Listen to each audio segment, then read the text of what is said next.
In order to provide a balance, we have a policy expert, we have a media expert, we have a gender and communications expert that are going to be joining us soon. Together, they're going to help us to reflect on a powerful question that the authors have posed to all of us here, which is, what does it cost a nation when its citizens never learn to see one another clearly? I think the first thing to do is to find out what stereotypes are and how they come to be. So stereotypes are widely held belief by a majority of people about beliefs, about a group of people or a situation. So it's more suggestive of a very fixed way of thinking that may not be evidence-backed, right? So for instance, if I say that every lady who ties her hair is a Muslim, right? That would be a widely, and I generalize that. Maybe that is also a popular opinion based on some people's observation. That might pass as a stereotype, but the truth is this is not necessarily evidentially true many times, and so it's good to lay that context. Now to your question around how stereotypes actually affect policymaking, right? I think the first thing to x-ray is how stereotypes affects policymakers, because policymakers stereotype. By the way, is stereotypical. Whichever way you are stereotypic, the kind of person that generalizes without. Okay, thank you so much. So once you are someone who generalizes from one single side of the story, you are biased already. And so stereotypes will make biased policymakers. Stereotypes will make, and by extension, biased policymakers will make very uninformed policies. And I can, give you examples upon examples. If you talk about patriarchy, for instance, and you look at, I've worked in the gender space for some time, and sometimes it's not exactly the way it looks. So if you look at the policy making around gender, for instance, and just looking at the quorum of the policymakers, it tells you that there's no way an 80-90% predominated legislative house can make policies that are really reflective of the existential realities of women.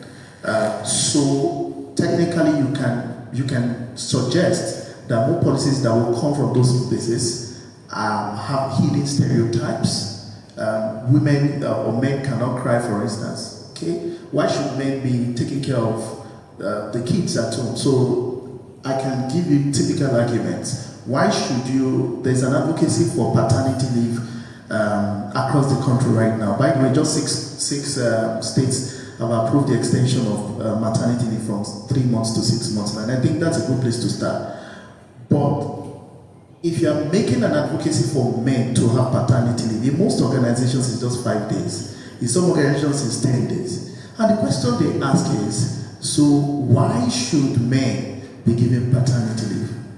If you see most of the contributions and arguments and counter-arguments that speak to that, it will reflect the personal biases about people with regards to household roles, what you call gender roles. Should a man be taking care, changing diapers and all of that? But in the 21st century we live in right now, you will realize that a paternity leave is important and essential for a balanced homemaking. So a stereotyped person, for instance, will not argue for, and that's how our biases or our stereotypes makes us biased, and they make us argue for very uninformed policies. Let me pause at this point. For example, as someone who is from the north, I'm born up in the north and lived my whole life in the north. Most times when you watch Nollywood, the gate man is always a northerner, Musa, Which brings us to the popular saying of "Wetin Musa no go see forget." It has been repeated over and over again. You would always see this. So, and I feel offended every time I see that, because I'm like, why does this person have to be from the north? And sometimes it goes as far as the person trying to have, you know, an accent that portrays them as either not educated or the likes of that. So I want to pose this question to you, knowing, you know, how the media plays a major role in reinforcing or challenging stereotypes. How do you think that the Nigerian media, especially Nollywood, news outlets and social media as well, can better reflect the diversity without, you know, harmful generalizations? Thank you very much. I think it's important to put out this information. The media space is constantly in flux, meaning that what the content and construct of the media as we know it today was not what it was 10 years ago, 20 years ago. The dynamics in the media is as dynamic as living itself. So yes, and if I want to believe you will agree with me that the scripting or screenplay for Nollywood that we have today is not what we had even 3 years ago. Why? Because of the dynamism in the lifestyle of the average Nigerian. I share your sentiments when you talk about Musa Adigate, because I am from the South, and my people before now were either seen to be house helps, chefs, drivers. In fact, it was so rooted to the fact that I remember a personal experience I had where somebody looked at me and said, "Where are you from?" And you know, they generalize the PBO with the Calabars. So they say, "Ah, you Calabar people, you are normally drivers. How come you're so intellectually sound?" And it hit a bit hard. But I was proud of the fact that at least they could find out that not all of us have to be drivers, and some of us actually are educated and exposed. The media has over the years tried to consistently change the plot in terms of the narratives that have always been out there. And what you must also understand is that the narrative for every time space is different from the other. And that's why I started by highlighting the fact that one, the media space is constantly in flux, and two, the narrative you have today in Nollywood is not what you had 2, 5, 10 years ago. I give you a simple example. Living in Bondage. If you have watched the first Living in Bondage and you watch the updated version or the sequel, you will see a large gap of difference in the narration, the screenplay, and even in the production. And that tells you that there has been deliberacy on the part of the creative media, talking about film, screenplay, to consistently shift with the narrative.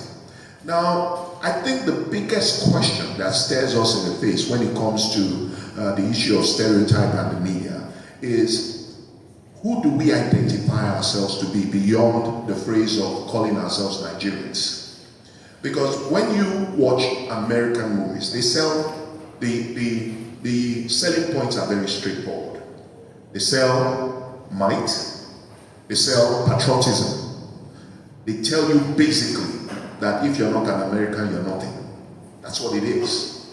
So when we film Nollywood, what are we selling? You know, and you must understand that over time, what we have tried to hinge, or the pillars that we've tried to hinge the Nigerian narrative, is on tourism, culture, diversity. How we have been able to tweak those dynamics determines how the world envisions us. Let me give you an example. Some 10, 15 years ago, you ask a high school student in the United States or even in the UK who were our colonial masters that, do you know Nigeria? They'll probably tell you yes. They'll say, okay, where is Nigeria in Africa? They'll tell you, no, Nigeria is Africa. Why? Because across the continent at that time, we probably, and we still do, have probably the highest number of exports in terms of the creatives, sports, film, you name it. So now, what you see is people are deliberate in trying to know what Nigeria is as a country, and then discover, because most people felt when you talk about Africa, they'll say it's Nigeria. And that is why, even till tomorrow, in places like the US, if you put 10 Africans, the average American will tell you who the Nigerian is, just based on pure psychology, body language, and even responses as to whatever question is asked. So the media has done its part, and it's still doing its part, but there's still a lot to be done in terms of truly creating the narrative that is purely and truly the Nigerian story. The idea of stereotypes and the media has also given birth to a glorification of media platforms. I give you an example. What birthed AIT, Africa Independent Television, as we know it, was born out of the need to be able to tell our stories from our perspective in our language. And what also led, and that is part of what also led to BBC, now you have BBC Pidgin, you have BBC Hausa. All in a bid to ensure that the average Nigerian gets the complete sides of the story.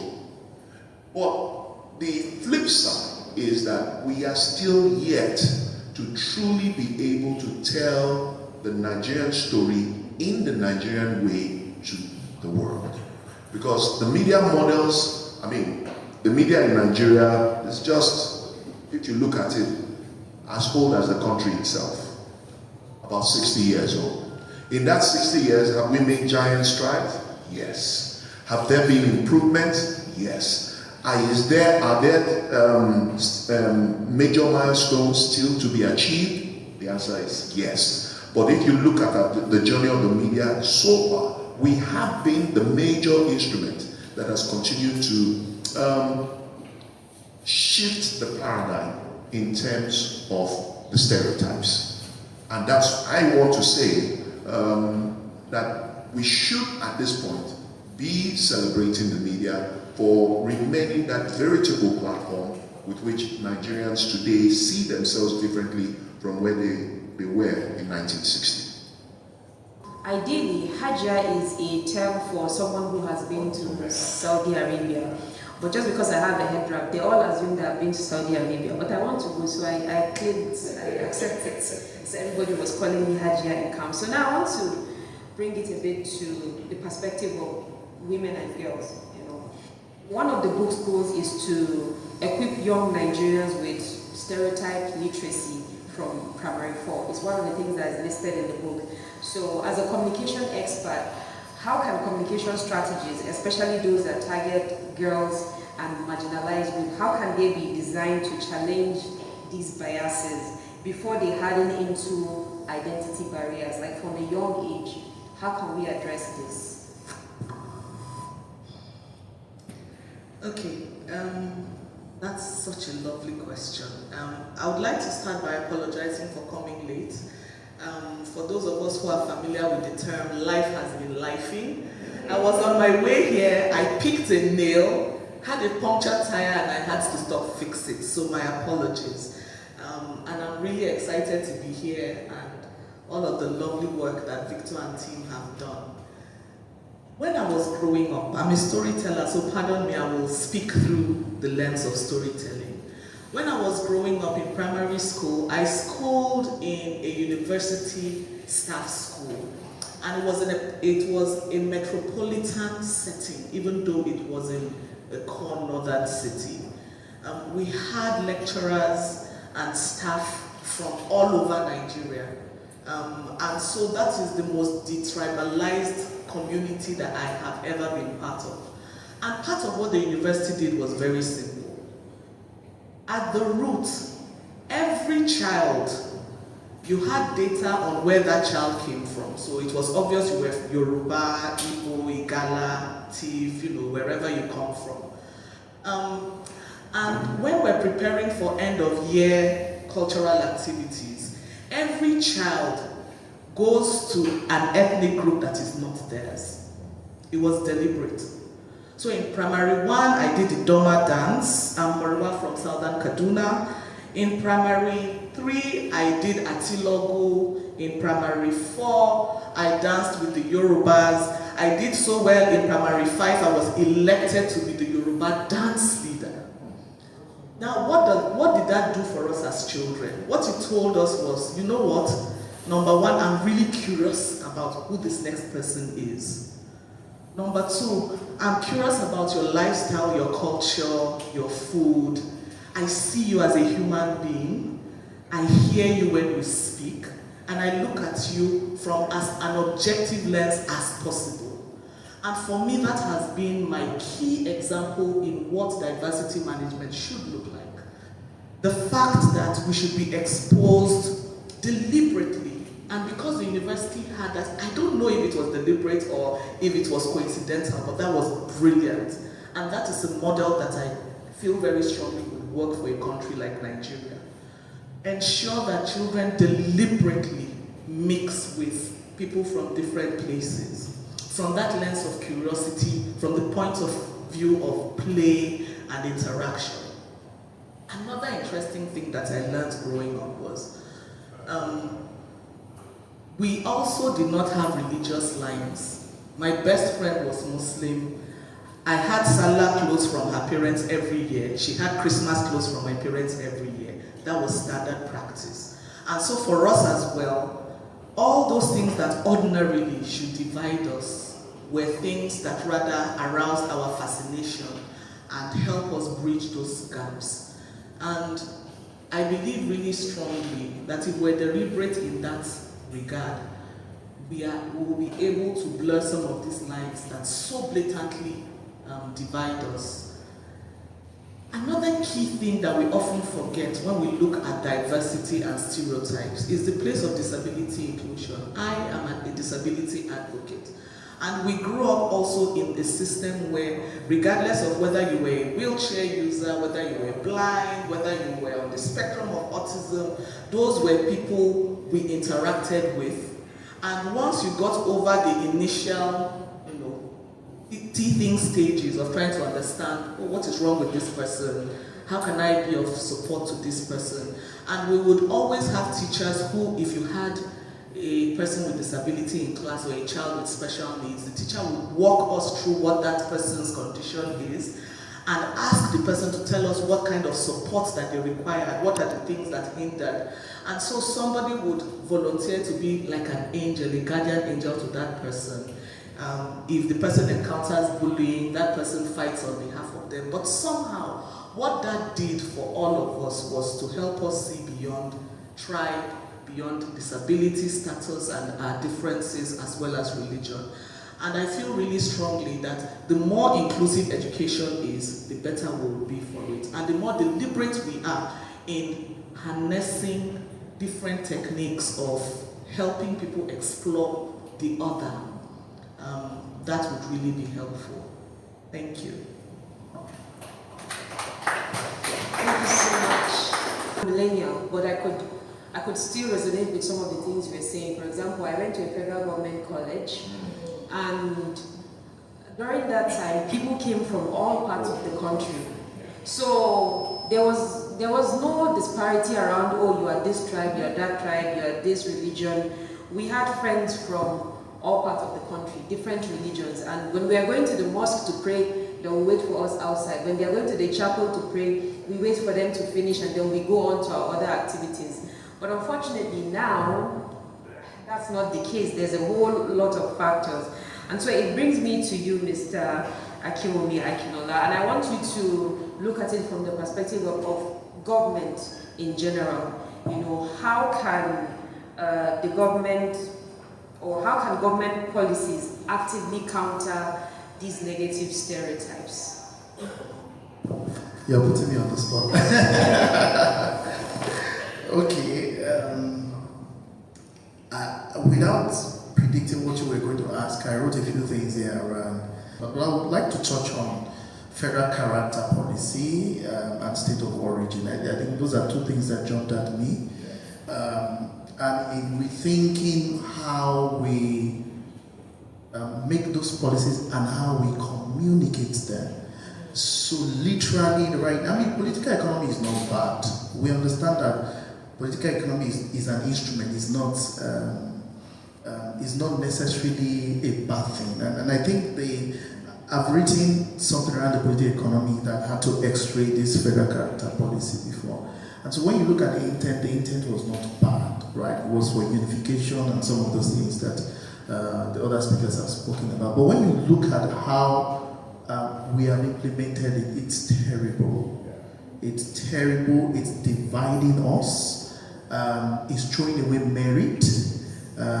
You've lost meritocracy because of this. And on that basis, I think first it's good to rethink the concept of the federal character policy.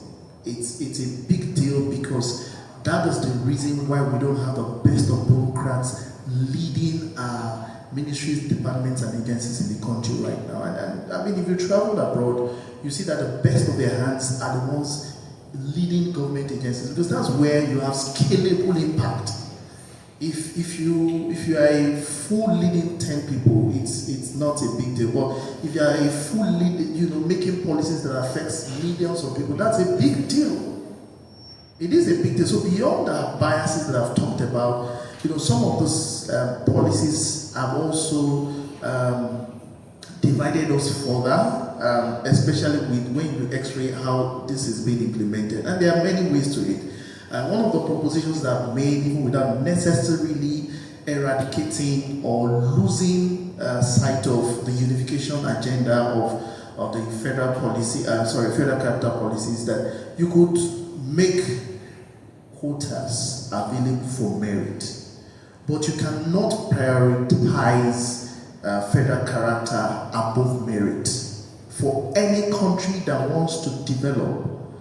I mean, if you x-ray some of the best things that happened in Lagos State, for instance, in the president's early years as governor, some of the best ideas didn't come from people who were indigenous of Lagos. So we are losing out. Just think about the opportunity cost of losing meritorious candidates, into a leadership position in government when we prioritize federal character at the expense of merit. I think that's something to think about. The other one to think about is the state of origin thing. For God's sake, why are we still using state of origin?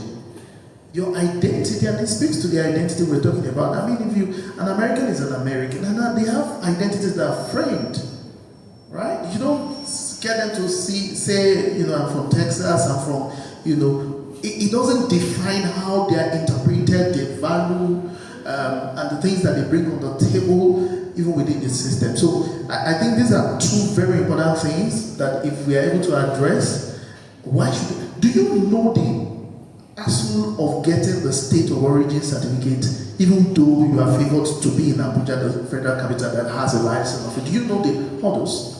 You have to prove your birth. You have to. It's terrible. Those things are so needless, extremely needless. You see, the problem is we accuse people of racism, but we are racist to our own people within the same nation, and that's the badness. It's a very, very bad. I travel quite a bit, and so the questions of racism is still there, whether it's subtle or it's very overt and all of that. However, you cannot be outside the country. The color of your skin is a unifying factor.